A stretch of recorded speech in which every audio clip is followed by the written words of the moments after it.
Give him away!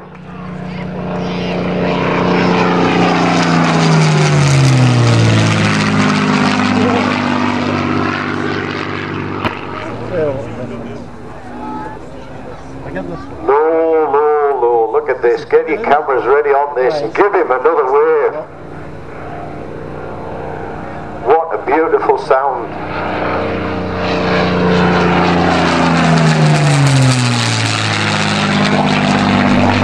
You were safe as houses.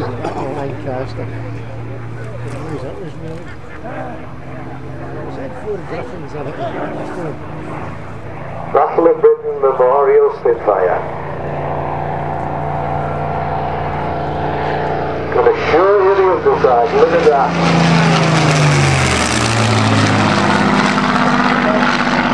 A beautiful, evocative, elliptical wing shape, pointy wings, goes over to the left. Wave anything you can. This guy's going to appreciate it all. Absolutely beautiful. And we're just keeping an eye on the full-size one flying around the back here. Still on. He had to cut short his flight earlier. He's got like 3 servos on the rudder on this plane. It is 6, as I've just been drowned out, both by smoke and everything else. And 73 metres of covering material. And if anybody's ever seen Robbie fly is extra, he won't be doing the same thing with this thing, because basically with the size it is, it could bend and break the wind jointer. But he will do a full aerobatics routine as a nice hesitation roll there. It takes about 5 litres of fuel, which lasts about 10 minutes.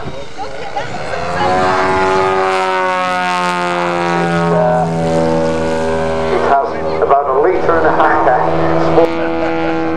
And if you watch the tail plane on there, the rudder, full left rudder there, and just literally brings it round. When it's on nice edge, the only thing that is keeping this plane in the air is the fact that the airflow down the sides of the plane. And of course what we call top rudder, which is if it's flying left-handedly with the cockpit towards you, then of course you've got full right rudder on, and that's keeping the thing on its side and flying away. And up it goes. Just a nice level out there, using that 340 cc's of power. Gently flicking it round. It is the largest model aircraft in the world. Look at that, full deflection on the elevator, look at that. Flat spin, keep literally pushing full deflection of the rudder. Now at the moment he's got left ailerons on, right rudder. And as it pulls up, elevator over the top, keeping it straight up in the air, full left rudder, round the top, right. Stall turn at the top. All these are manoeuvres that you actually do at that. Deflection on the ailerons there. This is called a roll circuit, and a rolling circuit. He's using the engine, you can hear him flipping the throttle there, and he's using the torque of the engine to make the plane roll, as well as using the ailerons. And remember, as it turns fully upside down, you are also using on the stick to use the rudder, right, left. As he goes over, if you watch the rudder, he's also, as it turns upside down, he gives it down rudder to keep the nose up. And so literally, to do these manoeuvres, your fingers are working on the sticks. And of course, these younger guys use the PlayStation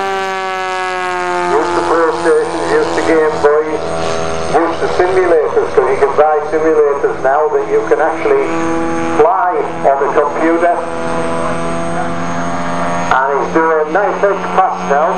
Knife edge means right on the one wind side. See how it's dropping slowly. The full size, now he's got full right hand side rudder on there if you notice.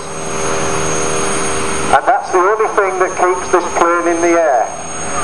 On the full size, a friend of mine flies a full size Pitts and has just bought an Ultimate. Changed from the Pitts into the Ultimate. And it just wears and bye-bye. And just to give you an idea how much fuel is used in this short display, 7 pounds of the fuel.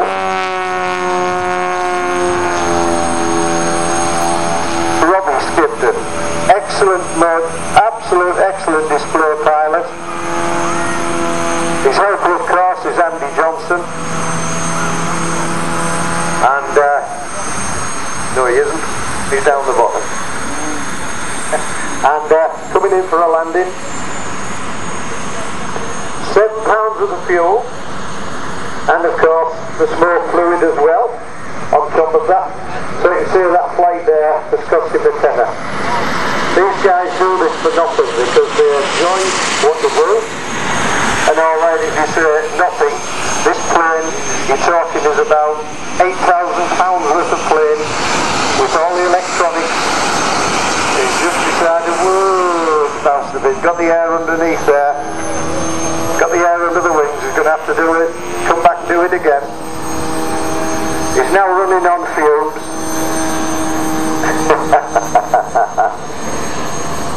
This has got a full-size aeroplane prop on it, by the way, 340 cc's of power, and this prop on this is actually off a proper full-size aeroplane. As he comes in this time, hopefully he doesn't get the wind underneath, because if he has to go around again, it will be sucking through. And it says, I don't want to come down. And he gets it in this time, yeah. And a nice round of applause. Thank you, Robbie. Our top from Yorkshire.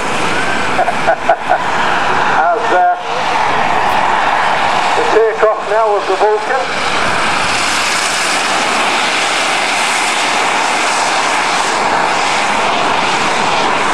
And the Victor.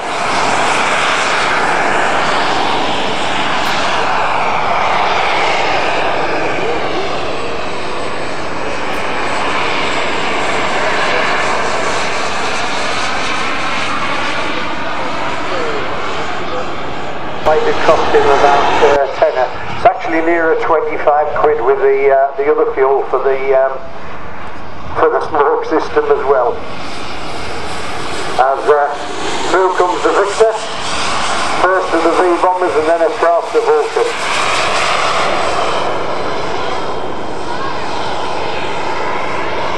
And we've got a wheel still down on the Vulcan at the moment. And of course there's a huge interest in the Vulcan which flies today, the full-size one, which is XH558, and it really sort of proves the adherence or the focus of the British public of the Vulcan and all the displays that it does, the full size.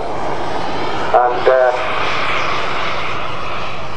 basically the Big Delta configuration was chosen by designer Ray Chadwick as a means of maximising the aircraft's weapons load, speed and range.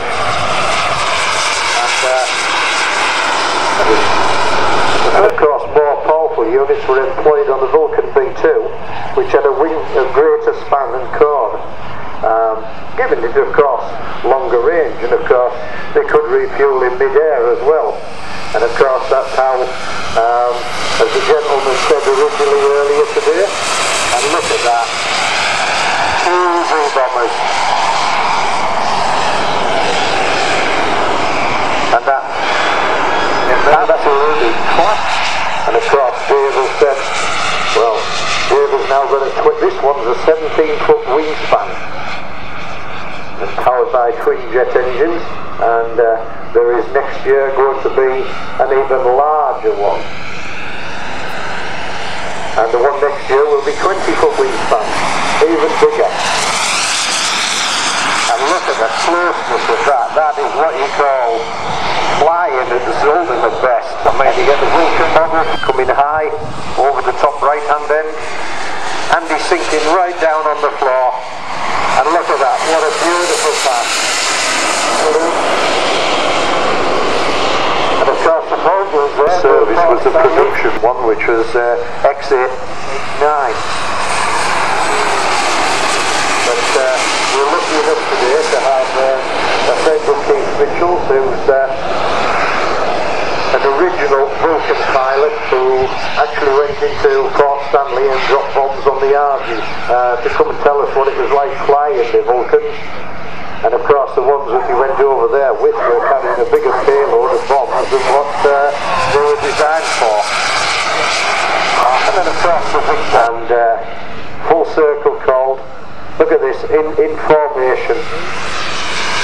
And you can imagine the day when the Nimrods came in, and also the Valiant down in the Yorkshire Army. Just look at that. What a beautiful sight. And just look at this. And he's just sinking it in there, just slowly, slowly, slowly. Absolutely classic. Going into the sunshine, it goes back even further, and consequently the original designers chopped a little bit off the wing, and you found that what was a beast to handle suddenly became an absolutely superb custody engine. As Andy brings a big Victor through it though, just checking for